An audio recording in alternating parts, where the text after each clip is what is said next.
I am your host, your inquirer, your reader, Mr. Unique Thought. This channel is all about our confusions and questions and misunderstandings of the Bible. I cannot be the only person out there with these concerns or just inquiries. Of course, my goal is to do 10 of these. I will do them strictly raw, meaning not much editing at all, if any editing, so that you can feel, just have a better understanding of what's covered versus the beautifulness of the video and all the pretty doodads, etc. Again, I do not intend on offending anyone. These are just questions and concerns that I'm sure a lot of us may have. I will read a statement, I guess, if I may call it, just because I want to make sure I cover with everyone out there that I respect how you feel and your beliefs.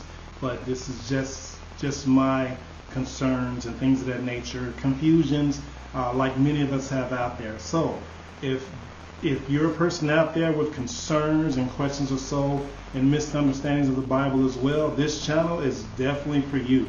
I'm going to cover as much as I can, and you're welcome to answer any questions or state concerns as well. Maybe give me some better understanding of some certain things that I may have missed.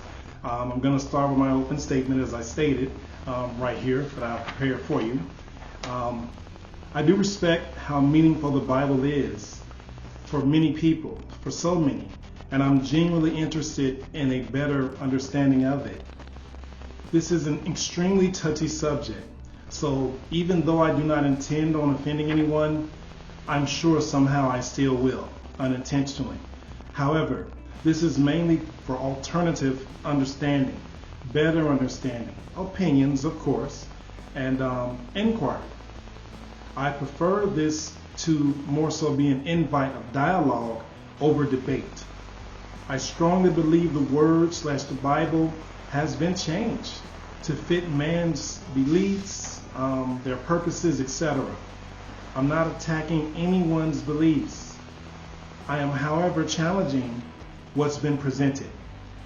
I apologize in advance. This I will read before every video, and once more, I will do only 10 of these unless my viewers out there request me to do more or maybe touch on a chapter or a topic in the Bible that they want covered, or maybe just an alternative thought about it. So I will start with the read now. This will be covering Genesis chapter 22, which is where God tests Abraham in sacrificing or requesting to sacrifice his son Isaac. I'm going to start in the King James Version, and then I will switch over to the New World Translations. And I'm sorry I don't have any other Bibles, but I'm going to just utilize these two for the purpose of these videos. And here we go. So, King James Genesis chapter 22. Here we go. And it came to pass after these things that God did tempt Abraham, and said unto him, Abraham. And he said, Behold, here I am. And he said, Take now thy son, thine only son, Isaac, whom thou lovest, and get thee into the land of Moriah, and offer him there for a burnt offering upon one of the mountains which I will tell thee of. And Abraham rose up early in the morning, and saddled his ass, and took 2 of his young men with him, and Isaac his son, and clave the wood for the burnt offering, and rose up, and went on to the place of which God had told him. Then on the 3rd day, Abraham lifted up his eyes and saw the place afar off. And Abraham said unto his young men, Abide ye here with the ass, and I and the lad will go yonder and worship, and come again to you. And Abraham took the wood of the burnt offering and laid it upon Isaac his son. And he took the fire in his hand and a knife, and they went both of them together. And Isaac spat unto Abraham his father, and said, My father. And he said, Here I am, here I am, my son. And he said, Behold the fire and the wood, but where is the lamb for the burnt offering? And Abraham said, My son, God will provide himself a lamb for a burnt offering. So they went both of them together. And they came to the place which God had told him of. And Abraham built an altar there, and laid the wood in order, and bound Isaac his son, and laid him on the altar upon the wood. And Abraham stretched forth his hand, and took the knife to slay his son. And the angel of the Lord called unto him out of heaven, and said, Abraham, Abraham. And he said, Here I am. And he said, Lay not thine hand upon the lad, neither do thou anything unto him. For now I know that thou fearest God, seeing thou hast not withheld thy son, thine only son, from me.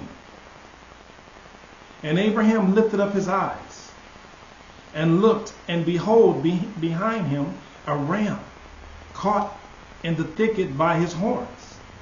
And Abraham went and took the ram, and offered him up for a burnt offering in the stead of his son. And Abraham called the name of that place Jehovah Jireh. Forgive me for my misreadings or mispronunciations. As it is said to this day, In the mount of the Lord it shall be seen. And the angel of the Lord called up unto Abraham out of heaven the second time, and said, By myself have I sworn, saith the Lord, for because thou hast done this thing, and hast not withheld thy son, thine only son, that in blessing I will bless thee, and in multiplying I will multiply thy seed as the stars of the heaven, and as the sand which is upon the seashore. And thy seed shall possess the gate of his enemies. So I'm going to stop right there, if it's okay with you all. And now I will read the same verse, Genesis chapter 22, from the New World Translations of the Holy Bible. Now after this, the true God put Abraham to test. And he said to him, Abraham, to which he replied, Here I am. Then he said, Take, please, your son, your only son, whom you so love, Isaac, and travel to the land of Moriah, and offer him up there as a burnt offering.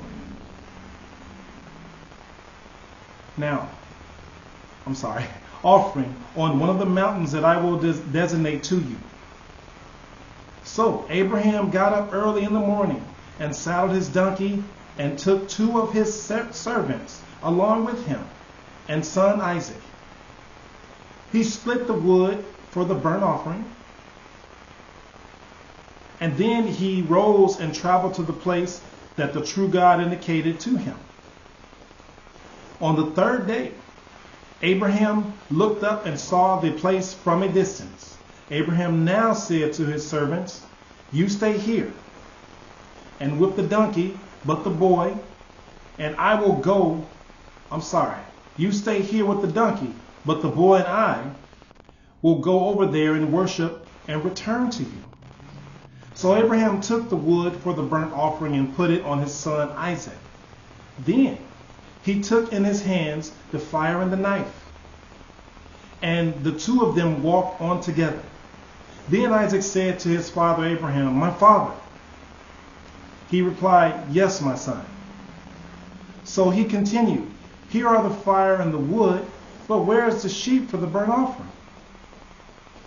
To this Abraham said, God himself will provide the sheep for the burnt offering, my son.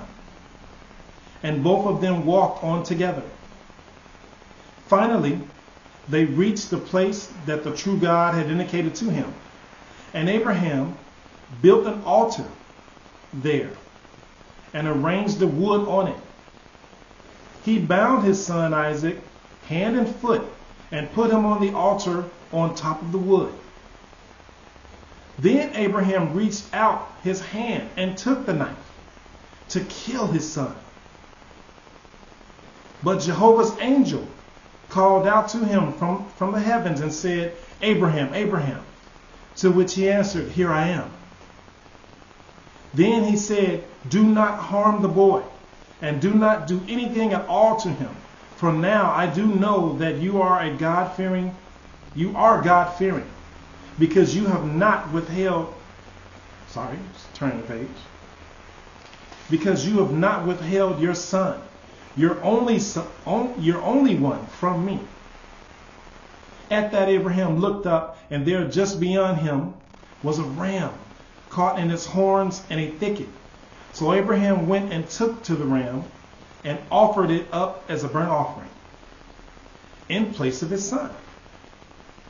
And Abraham named this place Jehovah Jireh. Again, forgive my mispronunciations or misreadings. This is why it is still said today, in the mountains of Jehovah it will be provided. And Jehovah's angel called to Abraham a second time from the heavens, saying, By myself I swear, declares Jehovah, that because you have done this and you have not withheld your son, your only one,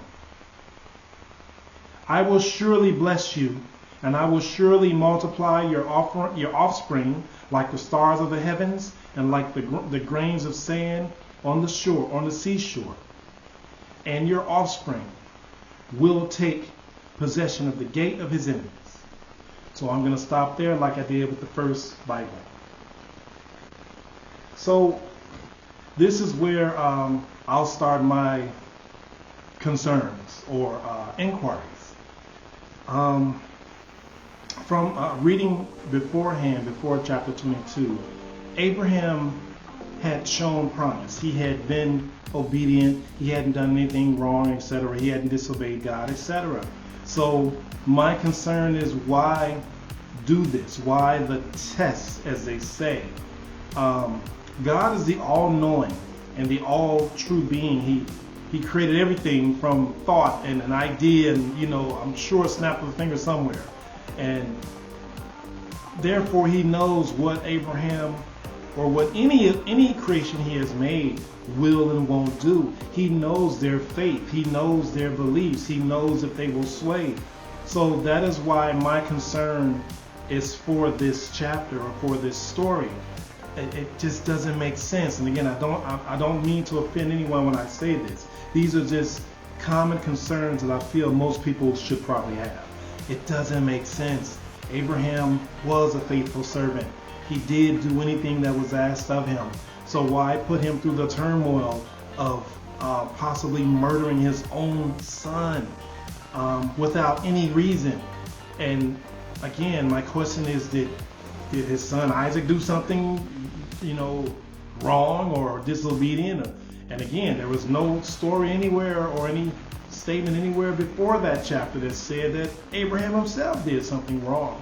And this is why why it draws concern from me. I personally, and again, I'm not attacking anyone, I personally don't want a God that would test me that way when he knows my abilities. It is said out there that God tests to refine, not to cause failure, etc. And that's an understandable statement. But again, if I have not worried away from him or shown any type of concern or trust issues, etc., this is why it is hard for me to understand this chapter or this story. It's quite concerning.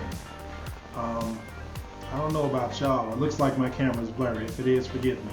The next video will not be. Maybe I can clean that up. I don't know. But again, the message here is most important over the camera or editing and things of that nature. So this going back to my concerns. and I'm going to go at this from two different angles, maybe three, and then I'll be done. I think about poor Abraham. Even though the story in neither book, even though they were the same story, even though they had different similarities, different wordings and things of that nature, it's pretty much the same story. Even though they're spoken differently and things of that nature. I'll start with Abraham, the obedient servant. Surely somewhere within him, he had a worry or a fear or some type of just concern. I'm going to probably overuse concern. Because this was his only son. And he was asked to murder his only son. Surely he had to have some type of pain inside of him. I'm sure he loved his son Isaac. And he did not want to cause any harm to him. After all, Isaac more than likely had all his trust within his father. His father was his caretaker. He provided for him and things of that nature. And now this same person whom you love and trust with your life is going to take your life without any given reason. That as a father myself, father of three, 2 boys and a beautiful girl. My sons are handsome as well. But I'm just saying, as a father, me not having a personal relationship with God like the disciples did and many individuals did back in the days, I would have concern. I don't know. Maybe I wouldn't have made it back then. I don't know. But just being a father now, to be asked something of that from someone. I know God isn't just someone. He's the all-powerful. I understand that.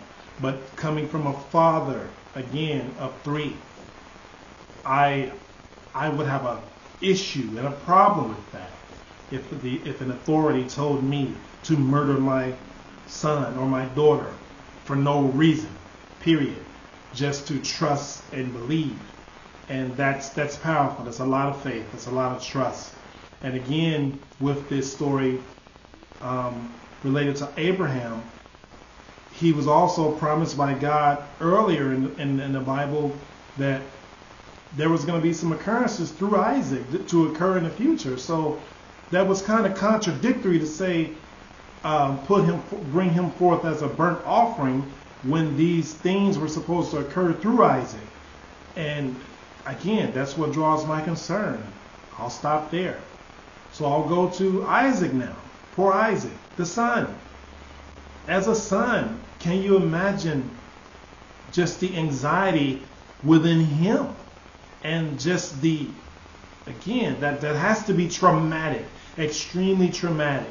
Even though Isaac was spared for the caught animal, even though he was spared, do any of us think that poor Isaac was traumatized maybe for life from that incident or occurrence? Just knowing my father was about to murder me for God. And God did not give us any reason, period. And my father, being the obedient servant that he is, he was going to carry it out without question. And does anybody out there feel like me, like, man, maybe that kid, Isaac, had doubt from there on out. Like, man, if something else occurs, would my father be so quick to sacrifice me? I don't know. Is my life safe? Am I safe with my own father? Like, some doubt had to trickle in there somewhere. And that's just real. This is all just real talk from someone who is said to be sinful and I'm definitely imperfect. Just an understanding of it. And that's all I'm trying to say. So on a positive note, outside of my concerns or inquiries and just things that don't make sense to me with this chapter and this story, my positive take from this is Abraham. Abraham had no doubt a strong faith, trust, and belief in God to just be able to carry out something so probably horrendous to him. Had he carried that out, I'm pretty sure he could have been stained for life. I'm just being honest. Again, just me looking at it, because we're all individuals, and we didn't just develop emotions and feelings nowadays. I'm sure there were many emotions and feelings back in those days as well. Even if you did have a personal relationship and bond with God himself, I'm sure there were still some feelings or emotions in there. And I have to take my hat off to Abraham to be so trusting and, hey, didn't question it like I'm questioning it, didn't question it, didn't pause. At least the story didn't share with us that he paused like, what? None of that. He just, okay, carried it out. And even the son questioned, hey, all right, you say we're doing a burnt offering, there's the wood, there's this, there's that, where's the animal? So even the son was like, how are we going to give him a burnt offering? There's no animal to give, And again, these are, I guess, ways to show your trust and belief in God, to sacrifice something of yours or maybe a possession. I understand that. But at the same time, I kind of don't. Because God knows your heart. He knows your mind. He's directing every step before us, correct? So again, that is why I have these concerns. That maybe, again, the powers that be changed a few things. It's just my take on things. Another take to close out is the angel. If God himself told Abraham to carry out this task, then why did an angel have to tell him not to carry it out? Again, these are just questions I have and inquiries. Like, if it were me, and I know it wasn't me, but I'm just saying, it seemed like your average person, even though I am not your average person, and I'm nowhere near comparing myself to Abraham like that. No, I'm not his equal. However, it just seems like he would be like, hey, no, you trying to get me in trouble, angel. God said do this. Did he tell you to tell me not to do it? I need to hear this from him. It just seems like there would be something in there that says something of that nature. And again, this full-on trust from Abraham. He trusted the angel, and he didn't carry out this action to murder his son Isaac. Or let me not say murder, to offer his son Isaac up for a burnt offering. Again, I don't know. I know the angel said, he is a witness for God that Abraham is obedient and he was going to do it. But I'm like, didn't God know that? God sees all. Like, the angel didn't have to tell God that. God already knew. I don't know. I mean, right? Because if God didn't know, that means that he has limitations. And I don't want to believe God has limitations. With all these amazing creations he's made, me alone, us being able to reproduce constantly, there has to be a God out there, because people argue science this and science breaks that down and science explains that. But my concern for you all is what keeps science in check, right? That's why I know there has to be a God, some type of almighty being, the all-knowing, the all-everything that keeps things in order.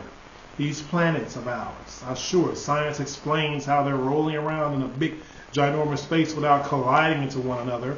And you can say the solar system has this in place and all of that, but my question remains the same, or rather my statement remains the same. What keeps those things in check? If there's no order keeping it in check without it going astray, hey, we've never ever, not that I've ever heard of, had a planet hit another planet.